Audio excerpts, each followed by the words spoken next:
ہم انسانوں کی فطرت ہے کہ ہمیں یقین صرف ان چیزوں پر آتا ہے جو ہم اپنی آنکھوں سے دیکھتے ہیں یا پھر ہماری سوچ ہمیں جتنا سمجھانے کی کوشش کرتی ہے۔ لیکن اس دنیا میں کئی ایسی حقیقتیں بھی موجود ہیں جو ہمارے سامنے رہتے ہوئے بھی ہمیں نظر نہیں آتی۔ اگر نظر آ بھی جائیں تو ہماری سوچ ان کو قبول کرنے کی قابلیت نہیں رکھتی۔ جب ہم آنکھوں سے کچھ دیکھتے ہیں اور ہماری سوچ ہمیں کچھ اور دکھانا چاہتی ہے تو اس کے بیچ ایک نئی چیز پیدا ہو جاتی ہے جس کو ہم مسٹری کہتے ہیں۔ ایسی ہی ایک مسٹری انڈونیشیا کے جاوا آئی لینڈ پر اس پہاڑ کے اندر موجود ہے۔ ناظرین، دور سے دیکھنے پر یہ پہاڑ کسی بھی عام پہاڑ کی طرح دکھتا ہے، لیکن اس کی چوٹی پر جا کر جو کچھ دیکھنے کو ملتا ہے وہ کسی بھی طرح سے عام نہیں ہے۔ گرونگ پادنگ کے نام سے پہچانے جانے والے اس پہاڑ پر ہزاروں کی تعداد میں ریکٹینگل شکل کے پتھر بکھرے ہوئے ہیں۔ یہ پتھر کسی بھی اینگل سے قدرتی نہیں لگتے، بلکہ ایسا معلوم ہوتا ہے کہ ان کو ایک خاص شکل میں کاٹا گیا ہے۔ اب کیونکہ جاوا آئی لینڈ ایک خود والکینک آئی لینڈ ہے، اسی وجہ سے ریسرچرز کا ماننا تھا کہ کوئی والکینک چٹان یہاں پڑی تھی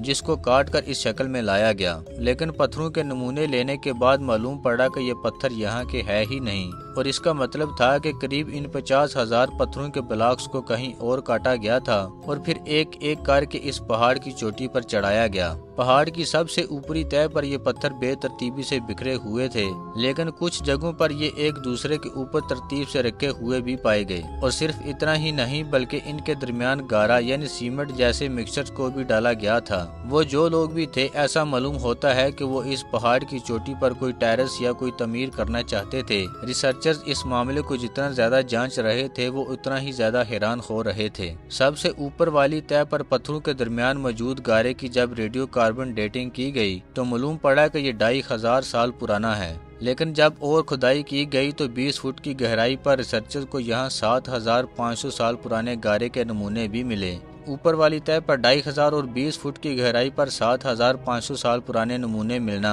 اس بات کا مطلب تھا کہ یہاں کوئی قدیمی تہذیب بستی تھی جو وقت کے ساتھ ساتھ کسی بہت بڑے ڈھانچے کو مکمل کر رہی تھی۔ کچھ آثار قدیمہ کے ماہرین کا کہنا تھا کہ اس کے نیچے کھدائی کرنے کی ضرورت نہیں ہے کیونکہ انسان کی تاریخ صرف 7500 سال پرانی ہے، تو اس سے نیچے ہمیں کچھ بھی نہیں ملے گا۔ لیکن مقامی آرکیولوجسٹ ابھی بھی مطمئن نہیں تھے۔ انہوں نے اس پہاڑ پر کور ڈرلنگ کرنے کا فیصلہ کیا۔ کور ڈرلنگ میں ایک پائپ کو زمین میں ڈرل کیا جاتا ہے اور جب وہ پائپ واپس باہر نکالا جاتا ہے تو زمین کے اندر جو کچھ بھی ہوگا اس کے نمونے کور کی صورت میں ایک پائپ کے اندر جمع ہو جاتے ہیں۔ حیرت انگیز طور پر کور ڈرلنگ سے جو نمونے نکل کر آئے ان پر یقین لانا واقعی بہت مشکل تھا، خاص طور پر آثار قدیمہ کے ماہرین کے لیے۔ پہلی 2 لیئرز یعنی 20 فٹ کی گہرائی کے نمونے تو 3 سے لے کر 7500 سال پرانے ہی تھے، لیکن 50 فٹ کی گہرائی سے بھی کچھ گارے کے نمونے نکل کر آئے جو 11600 سال پرانے تھے، اور یہ سال تھا 9600 BC کا جب زمین پر آخری آئس ایج چل رہی تھی۔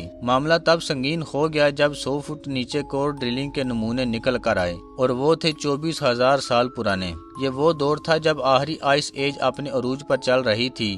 اس دور میں انسان کی کسی نامعلوم تہذیب نے پہاڑ کے اتنا نیچے کوئی تعمیر کی تھی جس کے ثبوت سب کے سامنے تھے۔ یہ بہت ہی اہم خبر تھی کیونکہ یہ انسانوں کی تاریخ کو ہمیشہ کے لیے بدلنے جا رہی تھی۔ ریکارڈ شدہ تاریخ میں یعنی تاریخ کی کتابوں میں ہمیں یہ معلوم پڑتا ہے کہ انسان کی تہذیب 7500 سال پرانی ہے۔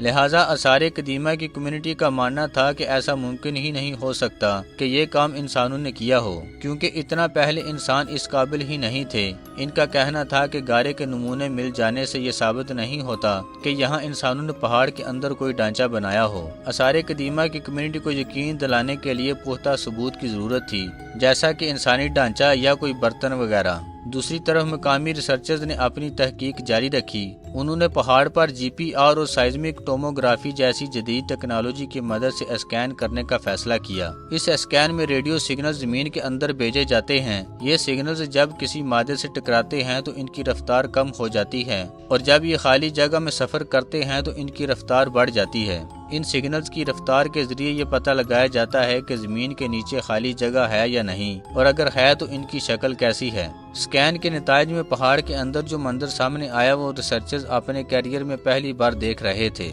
پہاڑ کے اندر جگہ جگہ خالی جگہ نوٹ کی گئیں۔ 3 بڑے بڑے مربع شکل کے چیمبرز جو الگ الگ لیول کے حساب سے بنے ہوئے تھے۔ یہ تینوں چیمبرز ایک سرنگ نما راستے کے ذریعے ایک دوسرے سے جڑے ہوئے تھے، جبکہ سب سے اوپر والا چیمبر پہاڑ کی چوٹی سے جڑا ہوا تھا۔ ان تینوں چیمبرز کی سائز بھی ایک دوسرے سے کافی مختلف تھی۔ سب سے اوپر والا چیمبر چھوٹا، اس کے بعد بڑا چیمبر اور تیسرا چیمبر سب سے بڑا اور 100 فٹ کی گہرائی میں بنایا گیا تھا۔ اس نئی دریافت نے سب کو حیرت زدہ چھوڑ دیا۔ ہر کوئی صرف ایک سوال کا جواب تلاش کر رہا تھا کہ 24,000 سال پہلے آخری آئس ایج میں جب انسان صرف شکاری ہوا کرتے تھے تب انہوں نے یہ کام کیسے کیا ہوگا۔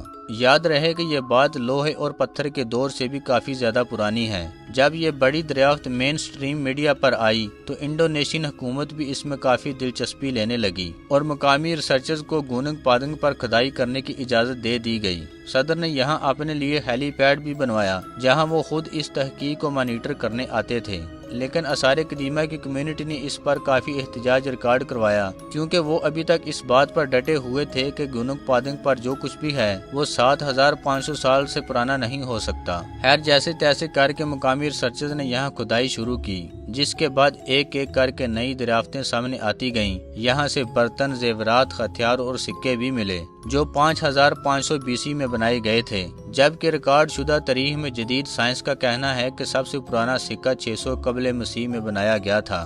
گوننگ پادنگ سے نئی دریافتوں کا سلسلہ ابھی چل ہی رہا تھا کہ 2014 میں انڈونیشین صدر تبدیل ہو گئے۔ نئے صدر کے سامنے جب یہ معاملہ آیا تو اس نے آثار قدیمہ کی کمیونٹی کا ساتھ دیا اور فوراً گوننگ پادنگ پر کھدائی اور تحقیق بند کروا دی گئی۔ اگر مونجو دوڑو اور قدیم مصری تہذیب سے بھی بہت پہلے دنیا میں کوئی تہذیب رہتی تھی، حتیٰ کہ آخری آئس ایج سے بھی پہلے، تو وہ کون لوگ تھے اور جاوا کے اس آئی لینڈ پر کیا بنانا چاہتے تھے، اور سب سے بڑھ کر یہ کہ ان کو آسمان کھا گیا یا زمین نگل گئی۔ ایک نظریہ یہ بھی ہے کہ اس قدیم تہذیب کے لوگ یہ جگہ چھوڑنے پر مجبور ہو گئے تھے، اور اس نظریے میں کافی دم بھی لگتا ہے کیونکہ آخری آئس ایج میں سمندروں کا لیول آج کے لیول سے 100 میٹر نیچے ہوا کرتا تھا۔ یعنی یہ جو ہمیں آج آئی لینڈ دکھ رہا ہے یہ پہلے آئی لینڈ نہیں بلکہ ایشیا کا ذیلی بر اعظم ہوا کرتا تھا۔ جی ہاں، 12,000 سال پہلے آئس ایج کا جب اختتام ہوا تھا تو بڑے پیمانے پر برف پگھلی تھی جس نے سمندروں کا لیول بہت زیادہ بڑھا دیا، اور اس علاقے میں صرف جو بلند علاقے تھے وہ جزیرے کی شکل اختیار کر گئے،